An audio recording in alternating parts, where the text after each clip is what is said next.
If I was going with a bunch of young men and women on a bus and we drove by a beautiful mansion, it's just a gorgeous house on top of a hill, just an absolutely beautiful, stunning house. And the driveway into the house, there's a gorgeous car parked outside. And on the back of the house, there's this incredible backyard and a swimming pool and all of it. I mean, whatever you can imagine is there. It's like it's a piece of Jannah on earth. And you see the guy walking into his house. We're driving on this bus and we see this guy walking into his house. And I asked these young men and women, do you think that guy's successful? Do you think he's successful? Overwhelmingly, what is going to be the response?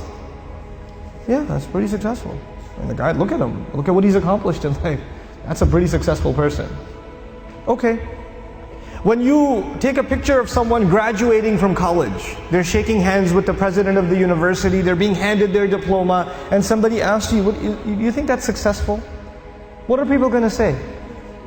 You know, it's going to be Muslims and non-Muslims. Everybody's going to say that that is a kind of what? Success. When somebody gets a job, is that a kind of success? Sure. We congratulate people when they get a job. When somebody buys a house, when somebody starts a business, when somebody gets a new car, when somebody gets married, when people accomplish things in life, then we celebrate them because these are different kinds of small and big successes. Isn't that true?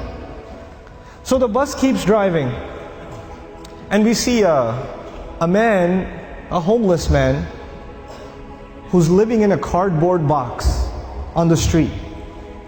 And he looks like he's wearing clothes from a couple of years.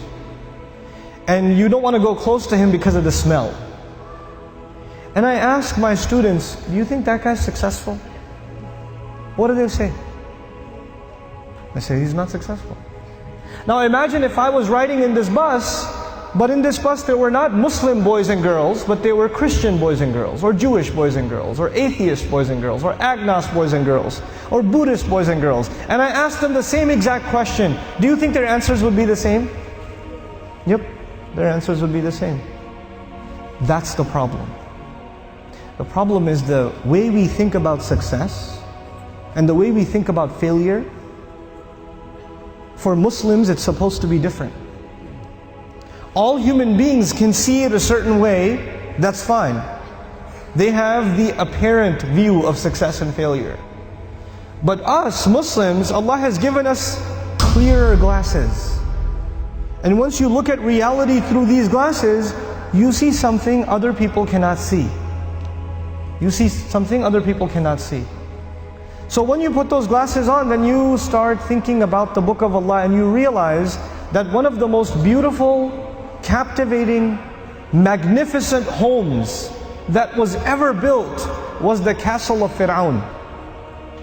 It was one of the most amazing homes ever built.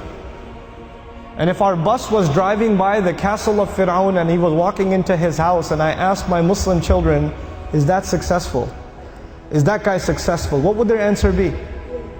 Fir'aun is not successful. He's one of the worst losers in all of human history. Isn't that the case? What was the second kind of person we ran into? There was one guy walking into a mansion. What was the other guy? It was a homeless guy. Okay. Ibrahim alayhi salam was kicked out of his house.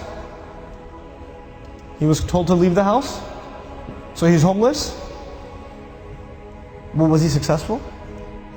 He was. Actually, he's one of the most successful human beings that ever lived. Now the Quran is teaching me that a homeless man is successful, and an incredibly wealthy man is what? A failure. You know what the Quran is teaching me? The Quran is teaching me that success has nothing to do with wealth.